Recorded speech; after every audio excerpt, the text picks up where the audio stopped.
Proverbs Chapter 1 begins by introducing the purpose of the book, to impart wisdom, discipline, and understanding. It emphasizes that these proverbs are meant to help people live a disciplined and prudent life, doing what is right, just, and fair. The fear of the Lord is identified as the foundation of knowledge, with a warning that fools despise wisdom and discipline. The chapter continues with an admonition for children to listen to the instruction of their parents, highlighting the value of parental guidance as a graceful garland or chain to adorn their lives. It warns against the enticement of sinners who lure others into violent or corrupt behavior, cautioning that such paths lead to destruction. The advice is to avoid such evil influences. Wisdom is personified as a woman calling out in the streets and public squares, urging the simple and foolish to turn away from their ignorance and heed her instruction. She rebukes those who reject wisdom, warning that calamity will strike those who refuse to listen, and when they cry out for help, wisdom will not answer. The chapter concludes with a stark contrast between the fates of the wise and the foolish. Those who listen to wisdom will live in safety, without fear of harm. However, the complacency of fools and their rejection of wisdom will lead to their downfall and destruction. The chapter calls readers to choose the path of wisdom for a secure and peaceful life. Let's now read Proverbs Chapter 1. The Proverbs of Solomon the son of David, king of Israel. To know wisdom and instruction, to perceive the words of understanding. To receive the instruction of wisdom, justice, and judgment, and equity. To give subtlety to the simple, to the young man knowledge and discretion. A wise man will hear, and will increase learning, and a man of understanding shall attain unto wise counsels.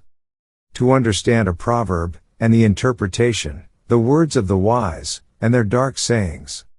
The fear of the Lord is the beginning of knowledge, but fools despise wisdom and instruction.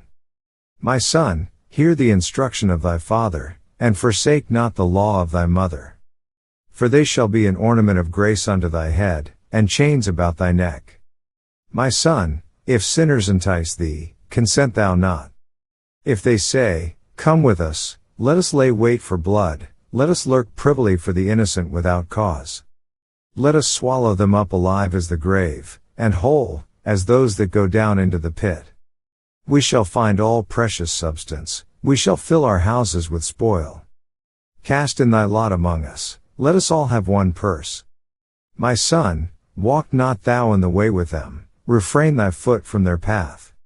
For their feet run to evil, and make haste to shed blood. Surely in vain the net is spread in the sight of any bird. And they lay wait for their own blood, they lurk privily for their own lives. So are the ways of every one that is greedy of gain, which taketh away the life of the owners thereof. Wisdom crieth without, she uttereth her voice in the streets. She crieth in the chief place of concourse, in the openings of the gates, in the city she uttereth her words, saying, How long, ye simple ones, will ye love simplicity?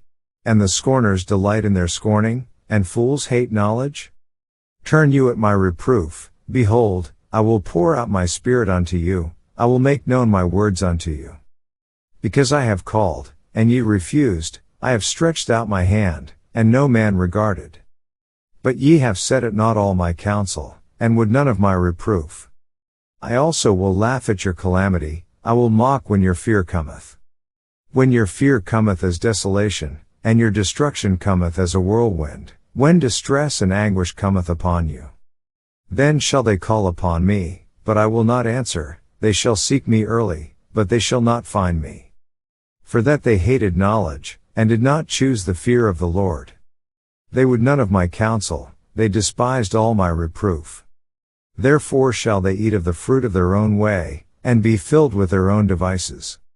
For the turning away of the simple shall slay them, and the prosperity of fools shall destroy them. But whoso hearkeneth unto me shall dwell safely, and shall be quiet from fear of evil. This ends our reading of Proverbs chapter 1.